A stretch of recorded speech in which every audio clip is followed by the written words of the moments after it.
قانون فيما يخص الشنغال، في عوض ما يهز لك الكرهبه يحط لك كيما الورقه صغيره هكا واعلان باختيار. هذا مازال مشروع قانون، شو رايك فيه وانت مع الفكره ولا لا؟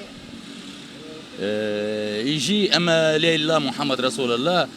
تو فما برشا صايره برشا اشكاليات بالنسبه للسيارات الاداريه. تو سياره اداريه تخدم عليها تهبط الكيتونسيات وتنابر والفينيات للقباضات، انت تحط باش تاخذ قدام قباضه، انت تبدا تدخل في السلعه للقباضه اللي زامبريمي للقباضه، تخرج ما تلقاش الكهرباء بسرعتها بتنابرها بكل. مش معقول كان انا كل مره مش نبدا نخدم في كل قباضه ناخذ في الحبيب ثامر ولا في غاندي ولا النمسا ولا لسر مونديلا ولا شارع كارتاج نحط سياره الاداره، ولا حتى في نهج مارسيليا في نهج غاندي نحط انا نهبط في باكو بيت كيتونس تلفت تلقى الكهرباء تهزت. فهمتني؟ فيها ديزامبريمي فيها تنابر فيها واحد. هذا مش معقول. من نورمالمون السياره ذي نورمالمون ما تتمشش السياره ذي. سياره اداريه ويهزوا لك. اداريه وهي السياره هاي كانوا تفضل اختي نجم تصورها سياره. انت سياره اداريه ومع ذلك يهزوها لك. يهزوها لي وما عندوش الحق باش يمسها. مصالح الدوله هذيك مصلحه الدوله. كي تمسها الكهرباء هذيك تمس الدوله 70 من ميزانيه 70% من ميزانيه الدوله. فهمتني؟ من القباضات. كيفاش تمسها انت؟ بلا حق باش تمسها من نصله. قاعده تخدم دولاب الدوله ذاك ما تمسهاش. يجي يهزها هو يجي من هنا يجي يهزها. فهمتني؟ نمشي انا تراسيلي ونقعد كذا وتدخلات ومن هنا ومن هنا نعاود نخرجها وكل مره المعبوكه هكا ما حبوش. نورمالمون كرهبت وزاره الماليه ذي ما تتمسش. فهمتني؟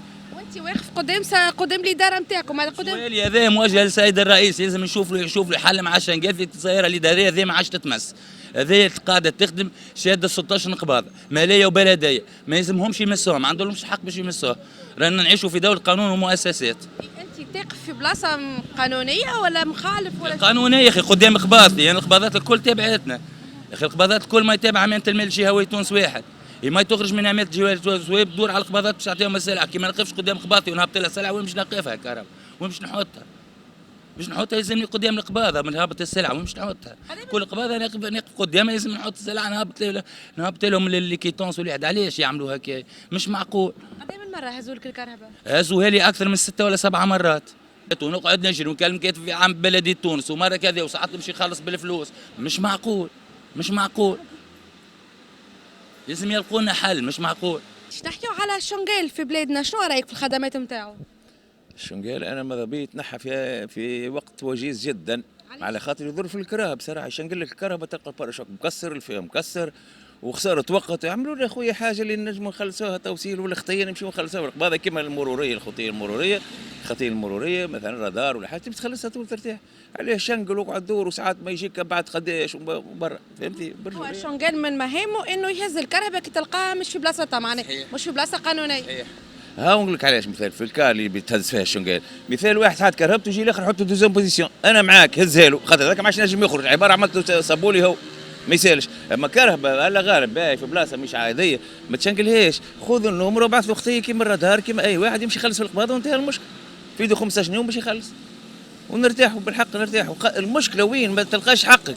تتكسر الكرهبه من قدام من تحبي انت وساعات يبدا فرامه مشدود وهو يبدا يكركر فيها والرجال تحك في الكياس وبرا. عندك تجربه مع الشنغال؟ عندي هزولي مره كهرباء.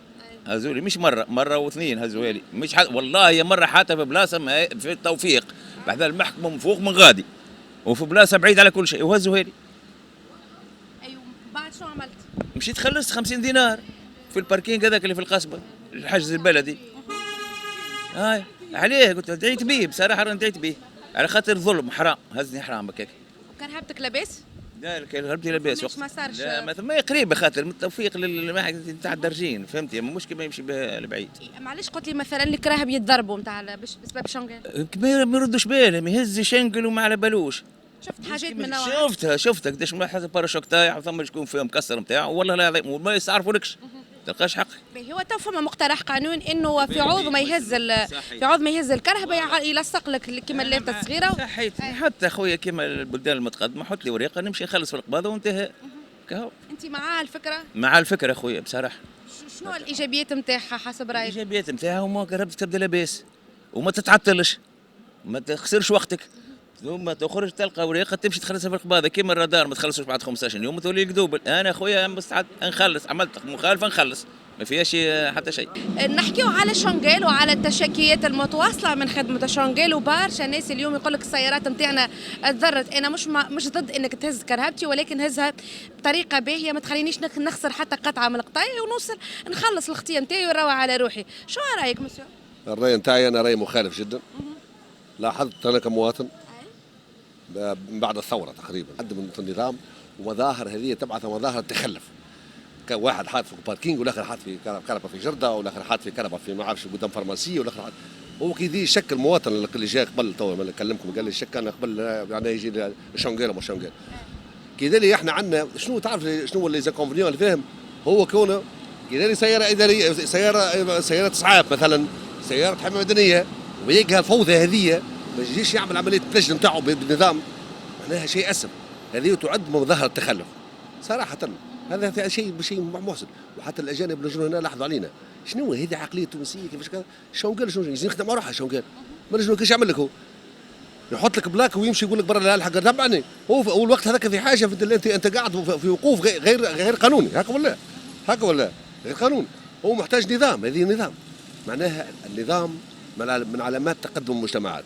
انا ما عندي سياره كنت سابقا كانت عندي سياره ولكن شيء اسف.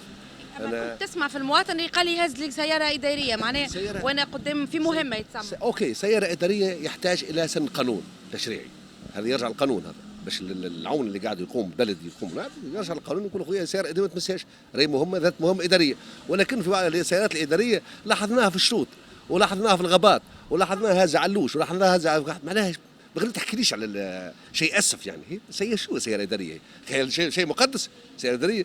انت كسياره اداريه لازم تحترم وتطبق قانون.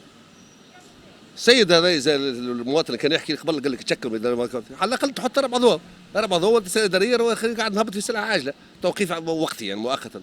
شنو سياره اداريه خي حاجه مقدسه طبق قانون.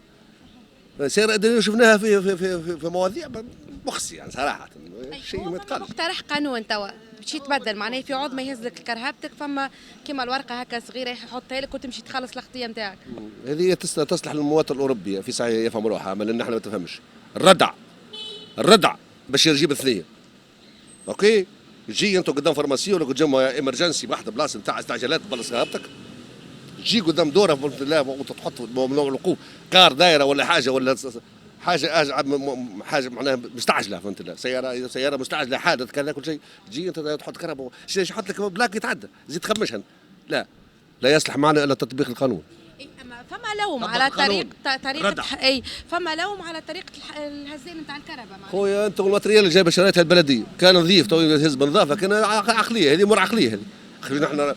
احنا مش نأطروا على البلديه يهز قريهم على البلديه كيفاش يتعاملوا مع المواطن وهكا ولا هز قريهم. اللي كان يحتاج تعطيله تو اللي كان يحتاج مثل معناها شونغيل اغلبوا تابع شركات خاصه معناها. اخويا هذيك هي الخوسه باش نعمل هي الدوله خصت بعد شونغيل نتاع الدوله ما عادش يخدم جمله تعطيه يدور بك جمله يقعد صاحبك عامين وهكا ولا بالله عداها هذه.